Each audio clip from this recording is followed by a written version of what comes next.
বলছি বোন শোনো না। হ্যাঁ বলছিলাম আমি আর তোমার দাদা একটু মেলায় গিয়েছিলাম। ঠিক আছে কি বলবে বলো। বোন মেলায় গিয়ে না দুটো কানের আমার খুব পছন্দ হয়েছিল, তাই তোমার জন্য একটা আর আমার জন্য একটা নিয়ে এসেছি। কানের দুল কই দেখি দেখি দেখি। এই দেখো, এই নাও। ওয়াও কি সুন্দর। উফ। হ্যাঁ আচ্ছা বৌদি তো বৌদির জন্য একটা কানের দুল নিয়ে এসেছে, তার মানে ওটাই বেশি সুন্দর, ওটাই বেশি দামি। কি করি দেখি বৌদি তোমার কানের দুলটা দেখাও। আমার কানেরটা দেখবে? ঠিক আছে দাঁড়াও দেখাচ্ছি। এই দেখো, দেখি দেখি দেখি। ওয়াও উফ এগুলো তো কি সুন্দর গো। এই বৌদিটা না খুব শয়তান, আমি জানি। নিজের জন্য ভালো আর দামি কানের নিয়ে এসেছে আর আমার জন্য কম দামি। শোনো বৌদি, আমার এটা পছন্দ হয়নি, আমি এটাই নেব।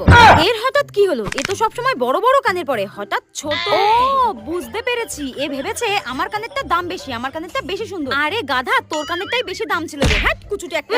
খুব ভেবেছিল আমাকে কম দামি জিনিসটা দিয়ে দেবে। আমি অত বোকা নাকি? আমিও খুব চালাক।